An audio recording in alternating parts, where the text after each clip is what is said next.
Glória a Deus, glória a Deus.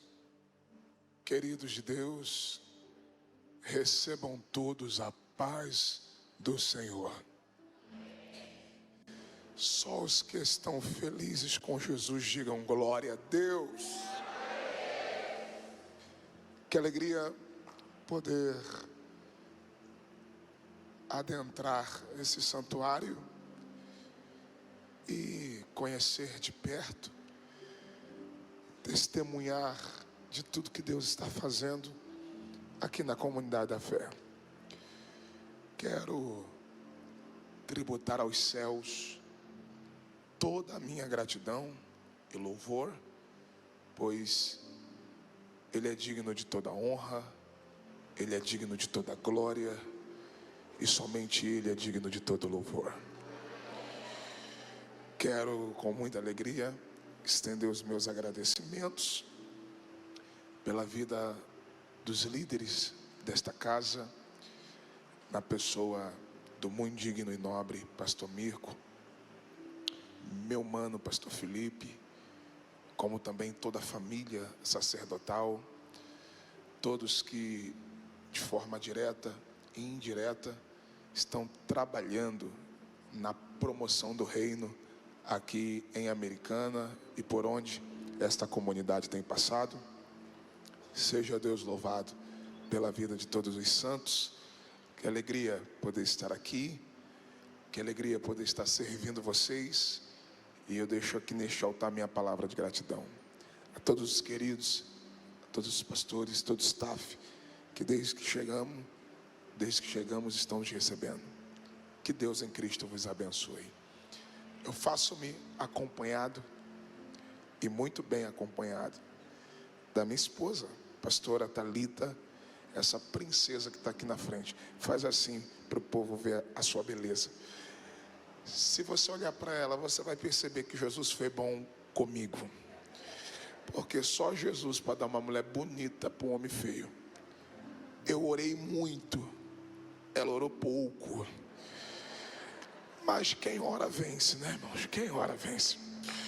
Estamos incompletos, faltaram os nossos filhos. Lá em casa a gente tem um casal que é fogo puro, irmão. Pensa num casal avivado, pentecostal. São os nossos filhos, o Nicolas e a Nicole.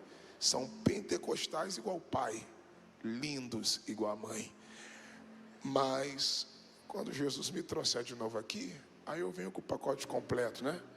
Eu prego, Thalita canta, o Nicolas e a Nicole marcha e corta o laço, em nome de Jesus. Quantos estão desejosos a continuar ouvindo Deus falar? Digam amém. Os que trouxeram a Bíblia, por favor, Josué, capítulo de número 1. O Espírito Santo acendeu no meu coração a chama desta palavra, e eu quero compartilhar ao coração desta igreja. Enquanto você localiza o texto sagrado, eu estou tendo a alegria de rever aqui uma querida de Deus, uma mãezona, que é a Márcia. Faz assim, Márcia. Está junto do seu neto, que é um atleta de Cristo. Seja Deus louvado pela vida dessa família. Conheci eles agora lá em Rhode Island, nos Estados Unidos, e eles vieram para o Brasil para uma missão, né? E falaram que estariam no culto e estão aqui. Seja Deus louvado pela vida de vocês. A entrada de vocês não será em vão aqui essa noite também. Glória a Deus. Josué, capítulo 1. Eu quero ler alguns versículos. Os 2 primeiros parágrafos para a nossa meditação. Está escrito assim: depois que Moisés, servo do Senhor, morreu, o Senhor falou a Josué, filho de Num, auxiliar de Moisés, dizendo: Moisés, meu servo, está morto. Levanta-te, pois, agora, ou prepare-se agora, e passe este Jordão, você e todo este povo, e entre na terra que eu vou dar aos filhos de Israel. E você diz amém. Olhe para mim, redobre a atenção, por favor. Meu maestro, let's go. Eu subir, você sobe. Se eu descer, você desce. Se eu parar, você continua. Em nome de Jesus. Depois essa galera vai vir também junto, viu? A gente vai fazer um negócio aqui do céu aqui daqui a pouco. Queridos, o Espírito Santo de Deus colocou no meu coração uma palavra, e eu não tenho dúvidas que 2026 será o ano de uma grande conquista na vida de alguém que crê aqui essa noite. Já me ajude a pregar, acorda alguém perto de você e diga para ele, diga: 2026 é o ano de uma grande conquista. Deus é um ser poderoso, supremo, soberano sobre todo o universo. E se existe alguém que tem prazer em te ver conquistar, em te ver vencer, é o Deus da Bíblia Sagrada. E antes que você pense que essa é uma mensagem de triunfalismo, eu preciso dizer que não é, pelo contrário. Existem princípios na vida de todo homem, de toda mulher, de toda pessoa que decidiu viver um tempo de conquista. Eu estou dizendo que para você viver nesse ano de 2026 as maiores vitórias de toda a história da sua existência, você precisa entender que o reino de Deus trabalha com leis e o reino de Deus trabalha com princípios. Eu venho nesta noite pregar sobre princípios na vida de um conquistador, e nós vamos entender isso a partir da vida e da trajetória de Josué. Josué é o maior conquistador de toda a história da Bíblia Sagrada, principalmente no Antigo Testamento. Se existe alguém que Deus levantou e deu a ele uma graça para conquistar todos os lugares em que ele colocasse a planta de seus pés, e a sua maior missão, que foi introduzir os filhos de Israel à terra que o Senhor havia prometido a Abraão, Isaque e Jacó. O texto de Josué capítulo 1 é o texto do chamado, da vocação ministerial de Josué. É por isso que o texto começa afirmando que Deus aparece a Josué após a morte de Moisés. E isso é interessante, porque você só vai entender o porquê que Josué se torna essa figura, esse ícone, essa referência a respeito de conquista, de vitória, a partir do momento que você entende quem ele era. Então, o primeiro princípio na vida de um conquistador, e que você precisa começar a entender a partir deste momento, é que todo conquistador precisa se autoconhecer. Me ajude a pregar, interaja com alguém perto de você e diga: todo conquistador precisa se autoconhecer. Você precisa saber quem você é. E para que a gente comece a caminhar dentro da revelação da palavra de Deus, olhe para mim.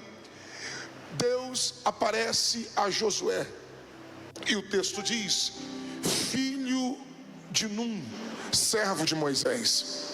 Este Josué que Deus aparece é o Josué que durante 40 anos serviu ministerialmente a Moisés. Até porque todo grande líder um dia precisou ser um grande servo. Vou repetir: todo grande líder um dia precisou ser um grande servo. Josué, durante 40 anos, serviu a Moisés, e não só serviu a Moisés, como também Josué teve a história da sua vida mudada por causa de Moisés. E isso não é apenas uma força de expressão, mas é a palavra de Deus. Todos nós somos conhecedores, e quem não sabia vai saber a partir de agora, que Josué não se chamava Josué. O nome de Josué era Oséias. Só que a partir do momento em que Moisés chamou Josué para o ministério, para o serviço, Moisés deu a Josué um novo nome. Moisés deu a Josué uma marca. E isso é interessante, pastor, por quê? Porque se lermos o texto de Números, capítulo de número 13, o versículo de número 16, se puder botar na tela, eu vou agradecer. O texto diz que a Oséias, filho de Num, o texto diz que Moisés chamou de Josué. Por que Moisés troca o nome de Moisés? É 13, Números 13, 16. Por que Moisés muda o nome de Josué? Porque, guarde isso, todas as vezes que Deus decide mudar a história de alguém, Deus começa mudando a forma como este alguém era conhecido. Ajude-me a pregar, acorde alguém do seu lado, diga todas as vezes que Deus decide mudar a história de alguém, Deus começa mudando a forma como este alguém era conhecido. E eu vou para a Bíblia. O Deus que mudou o nome de Oséias para Josué, vamos para Gênesis, é o Deus que em Gênesis 16, não precisa colocar na tela, é só a dado de informação. Em Gênesis 16, Deus muda o nome. 17, Deus muda o nome de Abrão para Abraão. E o mesmo Deus que muda o nome de Abrão para Abraão é o mesmo Deus que muda o nome de Sarai para Sara. E por que Deus decide mudar os nomes de Abrão e o nome de Sara ou Sarai? Porque todas as vezes que Deus decide marcar uma nova história, um novo tempo, Deus também muda a forma como alguém te conhecia. Eu estou sentindo graça para pregar. Abrão significava pai grande, mas Abraão é uma mensagem de Deus dizendo: tu não serás mais pai grande, mas sim tu serás pai de uma grande multidão, ou pai de uma grande nação. É Deus trazendo sentido para o propósito. Eu estou sentindo graça. Alguém, antes de entrar aqui, antes de encontrar a Cristo, antes de entregar a sua vida a Jesus, a sua vida não tinha sentido. Mas quando você chega aqui, a primeira coisa que Deus faz é mudar o teu nome. E eu não digo mais no âmbito natural, mas eu digo no âmbito espiritual. Porque antes daqui era derrotado, antes daqui era fracassado, antes daqui era tudo e mais um pouco na boca da sociedade, na boca do diabo. Mas quando chegou aqui, Jeová pegou, renovou, restaurou, deu graça, justificou. E hoje você sai pelas ruas de Americana de cabeça erguida e alguém diz: não era, não é mais. Agora lá vai um vencedor, lá vai um profeta, lá vai um homem de Deus, lá vai uma mulher de Deus. Deus é especialista de mudar histórias. O Deus que mudou o nome de Abraão é o Deus que muda o nome de Jacó. Não serás mais Jacó, aquele que agarra. A partir de hoje teu nome é Israel, príncipe de Deus, porque tá para nascer alguém que se encontra com Deus e sai desse encontro a mesma pessoa. Tá para nascer alguém que tem um encontro com Deus e sai desse encontro com Deus a mesma pessoa. Deus é especialista em mudar histórias. Eu provo quando o texto diz que não é mais Oséias. Oséias significa Salvador ou salvação. Mas quando Moisés diz agora é Josué, isso é uma resposta para aquela geração e para o próprio Josué. Porque é Deus dizendo: Josué, tu vai guerrear as minhas guerras, tu vai comandar as minhas batalhas, você vai ser o capitão dos meus exércitos.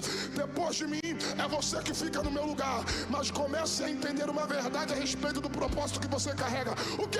A salvação não vem de você. Então não é Oséias, é Josué. O Senhor é a salvação. Alguém já levantou a mão para crer? Então lá vai a palavra.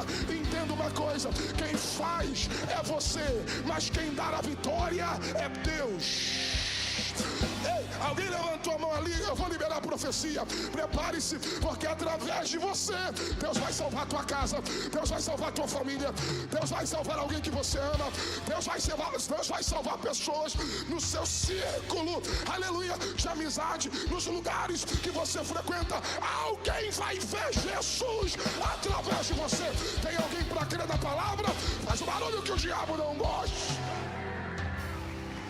Aleluia, aleluia, aleluia. Deus é especialista em mudar história. Olhe para mim e prepare para receber uma palavra. Quando você olha para o texto, e o texto diz: e Oséias, filho de Num. O Senhor chamou a Josué. Você precisa olhar para o texto, porque no capítulo 1 o texto diz: e sucedeu que depois da morte de Moisés, servo do Senhor, falou o Senhor a Josué, filho de Num. Perceba, pega a palavra, que todas as vezes que a Bíblia vai se referir a Josué, o texto também menciona a sua paternidade. Você está aí? Perceba que nunca é Josué sozinho. É o Josué, filho de Num. É o Oséias, filho de Num. Só que na Bíblia nem todo personagem é conhecido pela sua linhagem, pela sua descendência. Por que o texto faz questão de sempre estar relacionando Josué ao pai? Porque Josué, sendo filho de Num, que era um dos principais da tribo de Efraim, ou seja, se Josué é filho de Num e Num é efraimita, automaticamente Josué é efraimita. Então o texto está querendo transmitir uma mensagem. Ou seja, este Josué não é apenas alguém que Deus escolheu, mas ele, lá vai, mas ele está dentro de uma linhagem profética. Acorde alguém do seu lado, me ajude a pregar e diga: linhagem profética. Eu já vou lhe explicar isso aqui, mas é para quem vai voar comigo.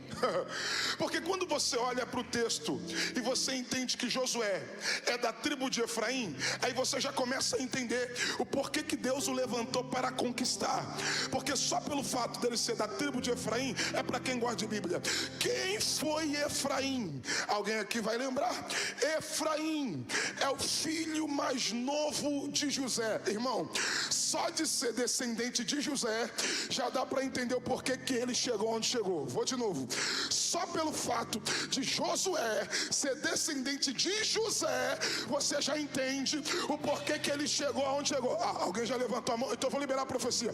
Entendeu por quê? Porque José, lembra o do Egito? O sonhador, o que governou a maior potência mundial da sua época. Lembra o que foi banido da casa de seu pai, que foi vendido como escravo, aquele que Deus virou a história dele e colocou ele como segundo homem da maior potência do mundo naquele tempo. Sim, é esse mesmo José. E quem é José? José é alguém que Deus levanta, coloca no poder na maior potência mundial que era o Egito naquele tempo. E não é porque Deus gostava simplesmente de José, ou porque José era o xodózinho de Deus. Pelo contrário, José estava dentro de um plano. Olhe para alguém que está do seu lado e diga: ele estava dentro de um plano. Acorda alguém, diga: dentro de um plano.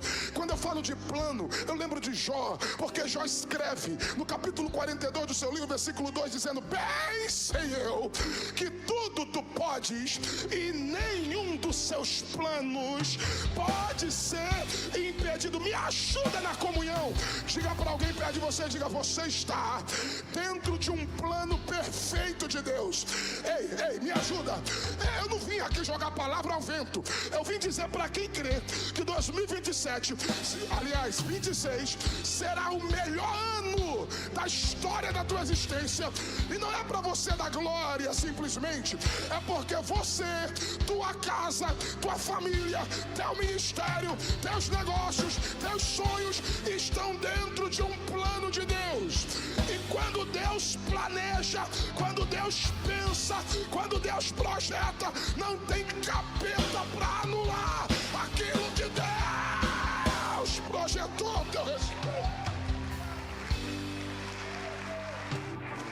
Oh, aleluia. Oh, aleluia.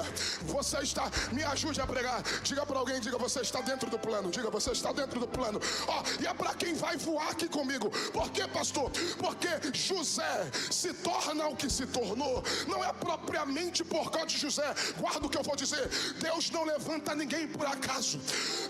Pastor, Deus levantou fulano, honrou na terra, deu nome, deu graça, deu influência. Tu nunca vai ver Deus levantar alguém só por levantar. Ou tu acha que Deus pegou esse negrinho aqui, tirou de dentro de uma favela do Rio de Janeiro, fez profeta na nação brasileira e no mundo, só porque Deus gostou, porque eu sou preto? Para de palhaçada. Não, Deus nunca levanta ninguém por acaso. Todas as vezes que você vê Deus levantar alguém, é porque Deus tem, através desse alguém, um grande propósito. E por que Deus levantou? Lá vai. Por que Deus levantou José? Porque o que Deus está cumprindo em José, o que Deus está cumprindo em José, não começou em José, começou em Abraão.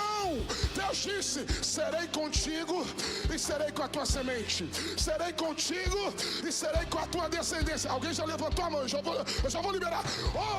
Abraão, tu não vai estar lá, mas eu vou estar com a tua descendência de geração em geração, de geração em geração. Alguém já entendeu? Mas lá vai a profecia. Eu vim pregar para alguém que de repente você só está aqui, não é propriamente por causa de você, é porque Deus começou uma obra em alguém antes de você. Eu estou pregando para gente aqui como eu, que só está aqui por causa de um pai e de uma mãe, que Deus levantou e fez promessa e disse: por causa de você eu vou abençoar a tua descendência. Eu só estou hoje em Americana porque Deus apareceu para minha avó e disse: vou fazer da tua casa, vou fazer da tua descendência, porque Deus, Ele é um Deus geracional. E prega Deus na minha boca.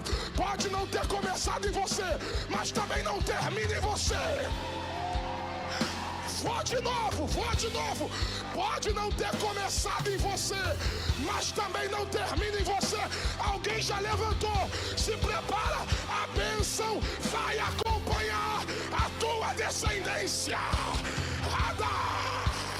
A bênção vai acompanhar. Se eu fosse pai aqui, se eu fosse mãe, se eu fosse filho, eu levantava a mão, porque prega Deus na minha boca. Teus filhos vão chegar onde você não chegou. Eu vim pregar, os filhos dos teus filhos vão chegar aonde você não vive. Eu tô com uma profecia, há uma bênção sendo liberada sobre a tua descendência. Só quem crê, levante a mão e pega.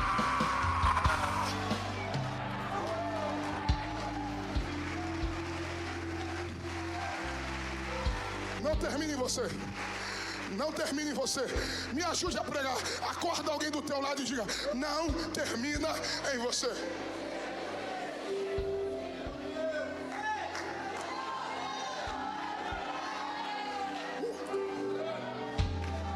Eu vou voar embaixo hoje, hein? Lá vai. Quem é José? Filho de Num. Quem é Num? Efraimita. Quem é Efraim? Filho de José. Isso aqui tem um segredo, é para quem vai voar. O primeiro filho de José é Manassés. Acorda alguém do teu lado e diga: Manassés. O segundo filho é Efraim, diga: Efraim. Quando ambos os filhos nascem, José já está em um novo tempo. José já está em outro patamar. Então, quando seus filhos nascem, não é apenas, meu líder, o nascimento de um filho, é uma resposta, é um clamor. Quem é o primeiro? Manassés, porque dizia ele: Deus me fez esquecer de todo sofrimento, de toda aflição causada pelos meus irmãos, da casa de meu pai até aqui. Quando o primeiro menino nasce, José está clamando e dizendo: Deus me fez esquecer. Eu estou com uma palavra, porque Efraim só pode nascer se Manassés for gerado. Ô pastor, calma aí, não entendi. É para quem vai voar.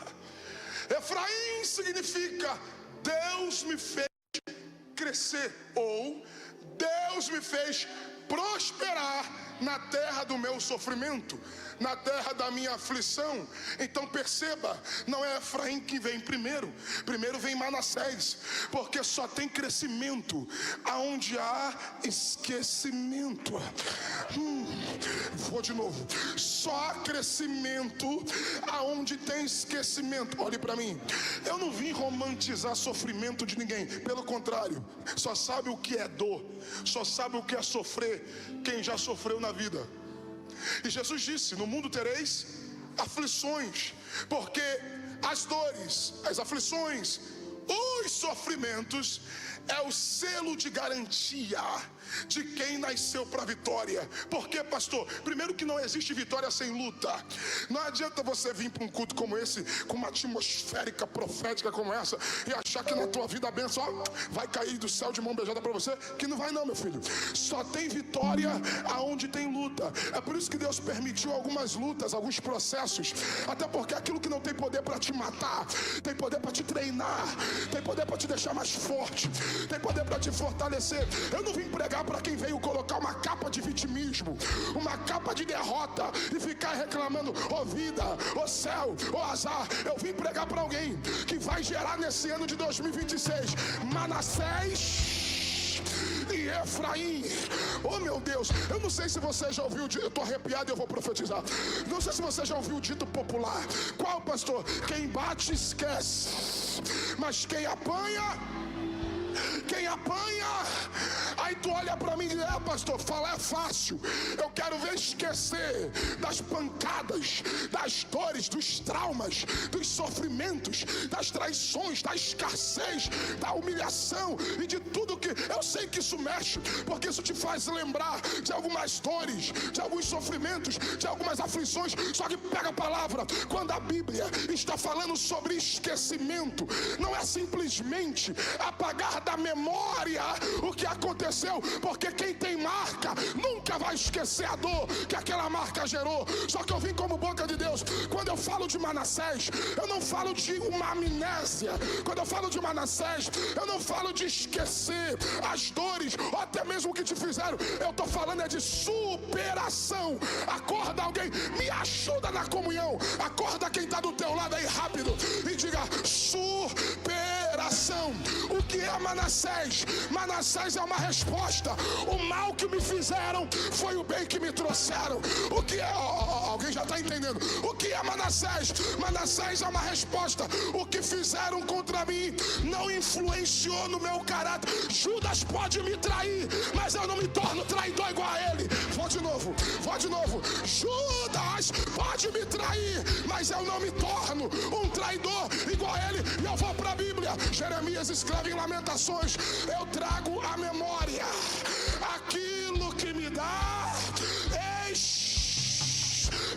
esperança. Aí vem o apóstolo Paulo e ele bota a cereja no bolo. Olha o que Paulo diz: esquecendo-me das coisas que para trás ficaram. Ou seja, o meu compromisso não é com o que já passou. Esquecendo-me das coisas que para trás ficaram. Prossigo. Eu vim pregar as correntes que te amarravam na dor, as correntes que te amarravam no passado, as correntes que te amarravam nos traumas, está sendo quebrado aqui essa noite. O céu está dizendo: você vai caminhar, você vai progredir, 2026 é daqui pra frente, é daqui pra frente. Me ajuda na comunhão. Diga pra alguém, é daqui pra frente.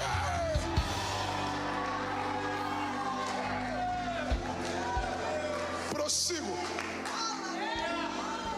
Eu não tenho dúvidas que esse ano de 2026, na vida de alguém, será ano de um crescimento exponencial.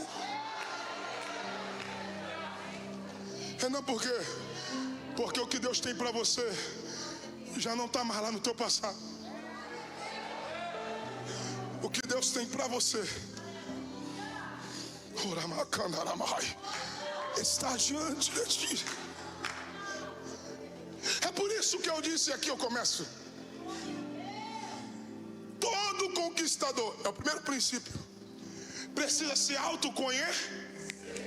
Josué sabia quem ele era.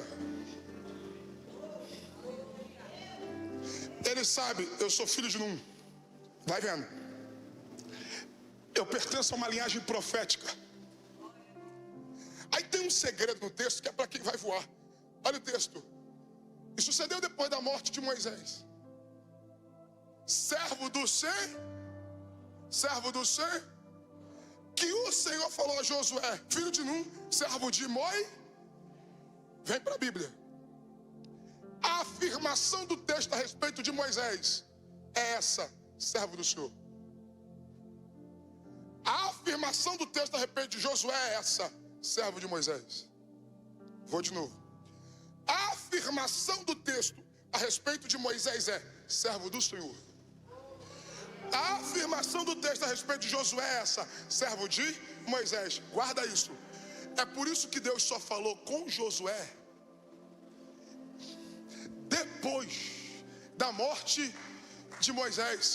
Porque quando eu entendo quem eu sou, eu nunca vou querer ser um Moisés. Se Deus me chamou para ser um Josué, vai doer, mas eu vou falar. É muita gente querendo a posição de Moisés, a cadeira de Moisés, o status de Moisés, sem nunca ter sido um Josué na vida. Porque eu só serei um grande líder se primeiro eu entender quem eu sou. O que? Um grande servo. Vou de novo. Eu só serei um grande líder se eu entender quem eu sou. Olha o texto. E falou o Senhor a Josué. Quem? Servo de Moisés. Pastor, tá, eu estou entendendo. Então por que todo conquistador precisa se autoconhecer? Lá vai. Porque não existe absolutamente nada sobre você que Deus não conheça. Alguém lá atrás deu glória a Deus? Vou de novo. Por que todo conquistador precisa se autoconhecer? Você precisa saber quem você é, meu irmão. Porque quando você não entende quem você é, você se torna um cara sem noção. Você se torna uma pessoa chata. Você se torna, vai doer, se torna uma pessoa inconveniente. Porque quando você não entende quem você é, você fica perdido tentando ser pessoas que Deus ainda não te chamou para ser. Lá vai. Principalmente nessa era digital. Eu gostei desse negócio aqui, hein? É só escolher, né? Principalmente nessa era digital, aonde vai doer, mas eu vou falar. Aonde a internet deu voz para muitos idiotas.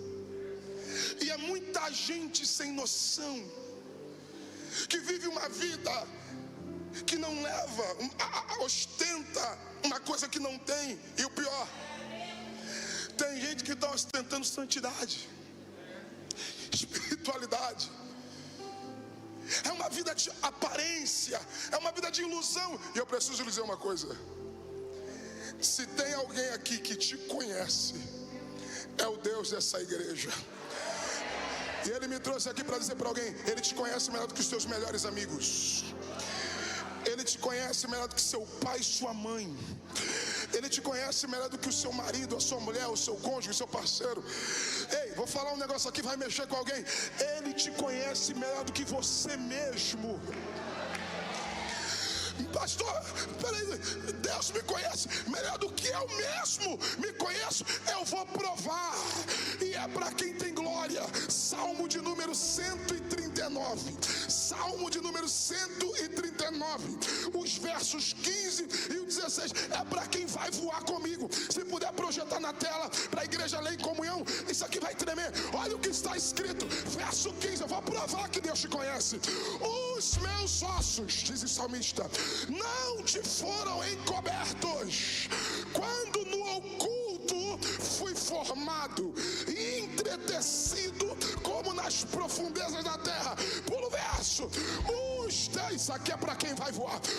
Os teus olhos me viram a substância ainda informe. Ei, o que o salmista diz assim: quando eu era ainda um embrião, quando eu ainda nem era um feto, ele já havia me visto. É para quem vai voar. E no teu livro, como eu gosto disso, e no teu livro foram escritos, irmão, se tu não pegar isso aqui, tu não pega mais nada. Todos os meus dias, cada um deles escrito e determinado, quando nem um deles ainda havia. Pregador, o que é isso? É Deus dizendo: rapaz, tu nem tinha sido formado no ventre, mas eu já tinha escrito todos os seus dias. Eu vou melhorar, é para quem vai voar. É por isso que alguém pensou que a tua história terminaria como aparentemente havia começado. Ai meu Deus, o diabo achou, lá vai, o diabo achou, vai morrer na cachaça. O diabo pensou, vai morrer na prostituição. O diabo pensou, vai morrer na criminalidade. O diabo pensou, vai morrer, aleluia, no tráfico, na noitada, na balada. Vai morrer no espiritismo. Vai morrer numa vida depravada, numa vida imoral. Alguém achou que a tua história ia terminar dentro de um lugar esquecido. Só que o que o diabo não sabe é que antes de você existir, Deus já tinha todos os teus dias escritos. E só para tu entender o que eu tô pregando, tem gente que nem imaginou que passaria dos 20 anos, ou que chegaria na fase adulta da vida. Mas olha onde você tá, olha você aqui. O projeto do diabo foi rasgado.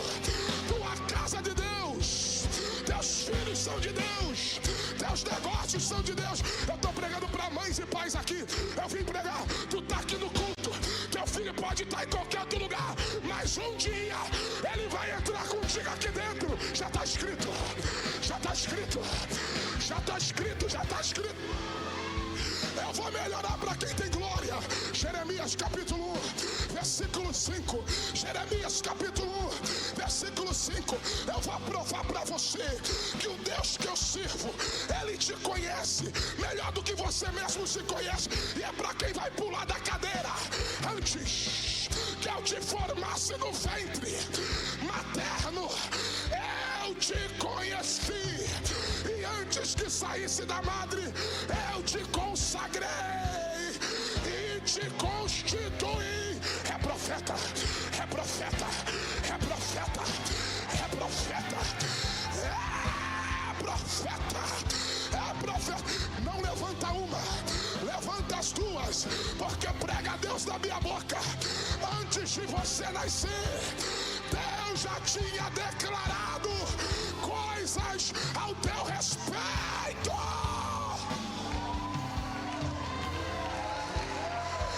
Me ajude, me ajude, me ajude, me ajude. Eu tô com uma palavra. Come on, my brother, segure na minha mão aqui. Se você tem comunhão com alguém perto de você, faça isso agora. Pega na mão de alguém assim E diga para ele assim, diga, antes de você nascer, Deus já tinha escrito coisas e declarado coisas. Duas coisas que só conquistador entende como prática. O que? Escrever e declarar. Quem aqui é da área da educação vai entender o que eu vou dizer. Quem é da área da educação vai entender. A forma mais prática, pedagógica, de você aprender é escrevendo. Se eu estiver mentindo, a senhora me corrija. E declarando. Olha como Deus é atemporal.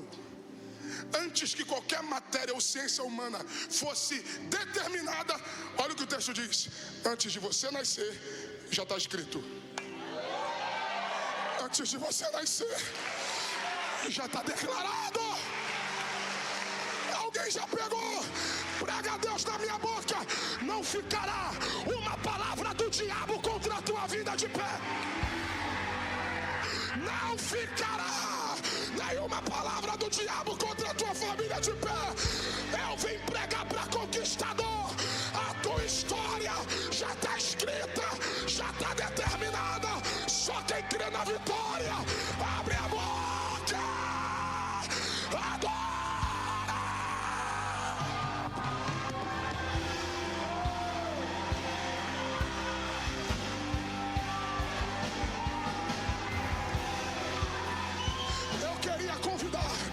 Os crentes mais avivados dessa comunidade.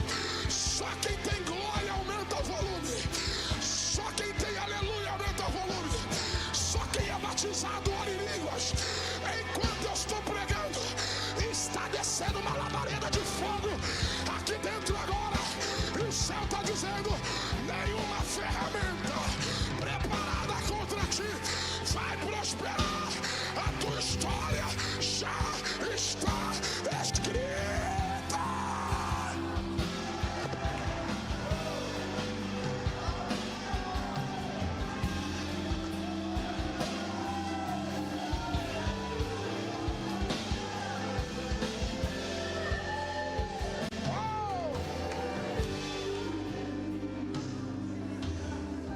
Segundo princípio, eu encerro.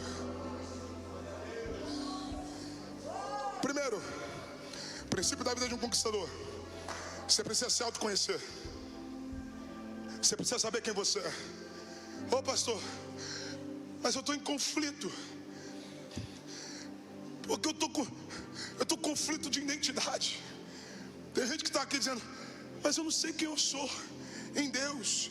Eu não sei para que eu vim, meu propósito. Ei! Dá um conselho. Quer saber quem você é? Dobra teu joelho.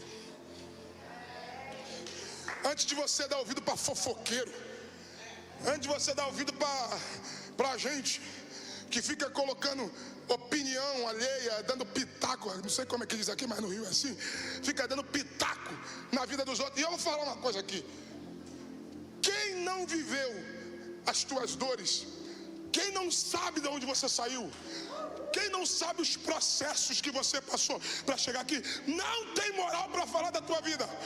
Para de dar ouvido pra gente que te define pelo teu momento. Tu serve a um Deus que conhece a tua história. E se você quer saber quem você é, dobre o teu joelho, meu irmão. Abre a Bíblia e fala com Deus: Senhor, está escrito que os meus dias, antes de eu nascer, já tinham sido registrados pelo Senhor. Está escrito que antes de nascer, tu já havia declarado coisas sobre a minha existência. Então fala para mim, qual é o propósito que o Senhor tem comigo?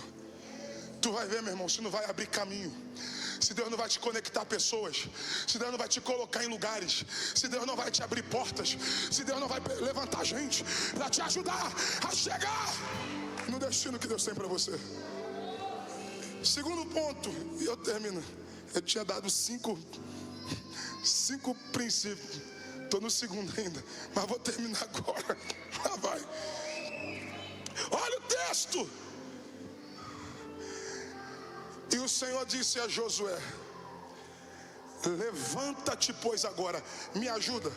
Isso é didático, vai te ajudar. Diga para alguém do teu lado, diga assim: levanta-te. repetição ela é didática. Por isso que você vai ver durante a minha pregação eu trabalhar muito repetição, porque isso vai te fazer lembrar, isso vai te ajudar. Então olha Deus dizendo: ô Josué, levanta-te, passa esse Jordão, tu e todo esse povo, a terra que eu dou aos filhos de Israel. Irmão, guarda o que eu vou liberar para a tua vida hoje. Todo conquistador precisa entender isso. Primeiro, você precisa se autoconhecer. Segundo, a tua conquista passa pelo teu posicionamento. Aqui está o segundo ponto. Quando você entende quem você é, você não tem dificuldade de se posicionar para aquilo que Deus tem para a sua vida. E vou mais. Quando Deus disse, meu maestro, quando Deus disse para Josué assim: levanta-te. Esse levantar aqui, com muito carinho e respeito, não é eu dizer para minha esposa: fique em pé, porque ela está sentada. Não. Quando Deus diz levanta-te, o levantar aqui não é alguém deitado, sentado, se colocar em pé. O levanta-te de Deus aqui é Deus requerendo um posicionamento, uma postura de liderança. Vou provar. Eu estou com essa Bíblia aqui que eu ganhei. Olha, se eu estiver pregando bem, 50% é a Bíblia, viu? Então compra, viu? Eu já estou fazendo. Nessa tradução que eu li, que é a nova atualizada Almeida, ou Almeida nova atualizada, que é a NA. Nessa tradução aqui, olha o que está escrito: prepare-se. Por que em outras versões é levanta-te, põe-te em pé, e nessa aqui é prepare-se? Justamente para você entender que não é sobre alguém caído, sentado, ficar de pé. É sobre um é sobre um posicionamento. Renan, por quê? Porque Deus não dá vitória para quem não tem postura. É a última, mas eu vou liberar isso aqui com força. Por quê, pastor? Todas as vezes na Bíblia que você encontrar as seguintes expressões de Deus: ergue-te, dispõe-te, põe-te em pé, levanta-te. Todas essas expressões de Deus, alguém, é Deus requerendo, deixa alguém Uau. Vou te dar alguns exemplos. Bíblia, Gênesis 21. Deus aparece para Agar e diz: levanta-te, pega o menino pela mão, porque dele farei uma grande nação. Eu não vou nem entrar, mas quem conhece sabe que Agar abandonou Ismael, que era o seu filho, para morrer, e se distanciou, se assentou e chorou. Deus diz assim: ô Agar, eu ouvi a voz do menino lá de onde ele está. Eu ouvi o choro do menino, e a ti te digo: levanta-te, pega o menino. Gente, percebeu que Deus não disse pega o menino? Deus disse levanta-te e pega o menino. Por que Deus não manda ela diretamente pegar o menino, mas Deus manda ela diretamente se levantar? Porque não tem como alguém caído levantar outro. Eu vou pregar pro louvor. Vou de novo. Não tem como alguém caído levantar quem está caído. Está entendendo por que Deus te trouxe aqui? Está entendendo por que Deus te trouxe para essas quintas-feiras de janeiro? Porque Deus está dizendo: eu vou te usar para levantar muita gente, mas para você levantar outros que estão caídos, eu preciso começar em você, para depois fazer através de você. Vou de novo. Eu preciso começar em você, porque para você levantar a tua casa, você precisa estar de pé. Para você levantar teu casamento, você precisa estar de pé. Para você levantar teus filhos, alguém da tua família, seus amigos ou seus liderados, Você precisa estar em pé. Eu vou para a Bíblia. Jonas capítulo 1, versículo 1. E veio a palavra do Senhor a Jonas, filho de Amitai, dizendo: levanta-te, vai à grande cidade de Nínive e prega contra ela. Espera aí, gente. Você conhece a história de Jonas? Antes de Deus mandar Jonas pregar contra os ninivitas, a ordem de Deus para Jonas é: levanta-te. Por que Deus manda primeiro Jonas se levantar para depois ir pregar contra? Vai doer, mas eu vou falar. Porque há muita gente sem postura, querendo falar do pecado dos outros. Ô Jonas, você vai pregar contra o pecado do povo mais cruel daquele contexto. Então, para você apontar pecado de alguém, você precisa estar na posição que eu quero. Porque a maior hipocrisia dos nossos tempos é gente caída querendo apontar pecado de quem está caído. E até para você falar do pecado de alguém, você precisa estar na posição que Deus quer. Então se levanta hoje, toma a tua postura. Eu vou para a Bíblia. Jeremias capítulo 8, Deus aparece a Jeremias e diz: levanta-te. Capítulo 18: vai à casa do oleiro e lá te farei ouvir as minhas palavras. Antes de te entregar os mistérios da olaria, Deus olha para Jeremias e diz: levanta-te. Por quê? Porque eu não posso entregar os meus mistérios para quem não está na posição que eu quero. Se levanta, assuma a tua postura. Ezequiel capítulo 2: e veio a mim a palavra do Senhor dizendo: filho do homem, põe-te em pé e falarei contigo. Pega a palavra.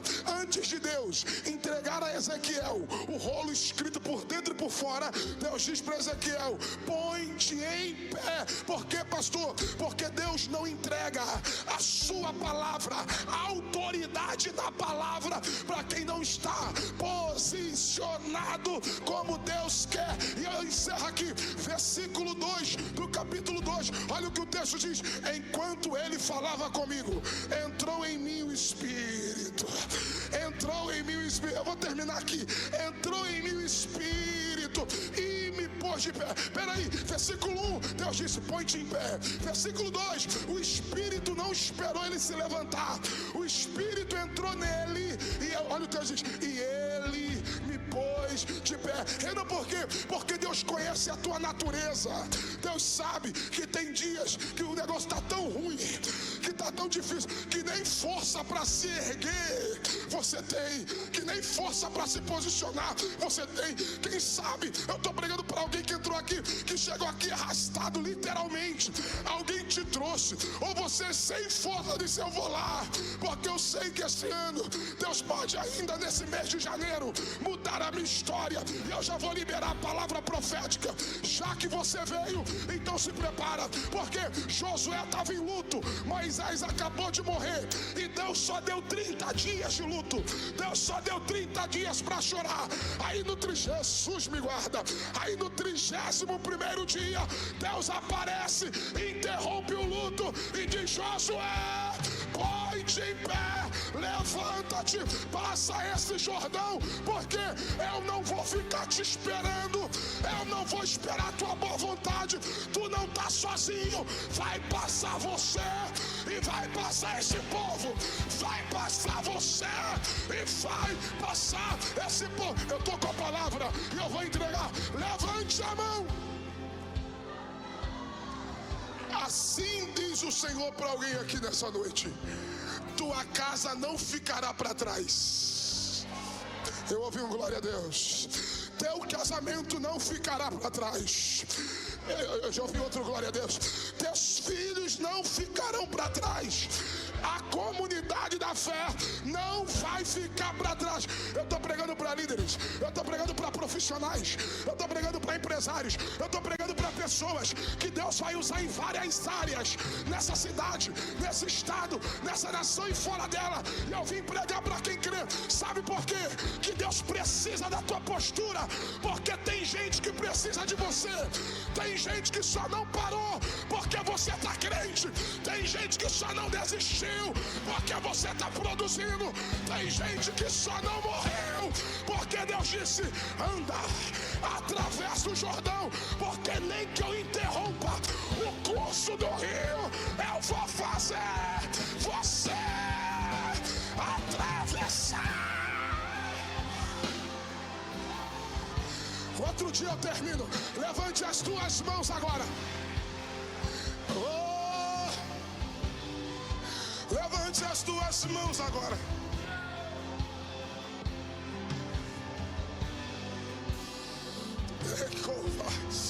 Levante as tuas mãos agora. Oh, aleluia. Enquanto as mãos estão levantadas, Deus me trouxe nessa quinta-feira, e eu libero a última palavra para quem vai voar comigo.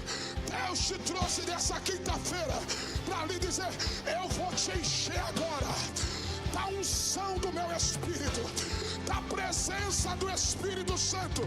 Prepare-se, 2026 só está começando. Tem um Jordão para você atravessar, e tu não atravessa sozinho. Vai passar você, vai passar tua casa, vai passar tua família, vai passar você, vai passar tua casa. Só quem crê, só quem crê.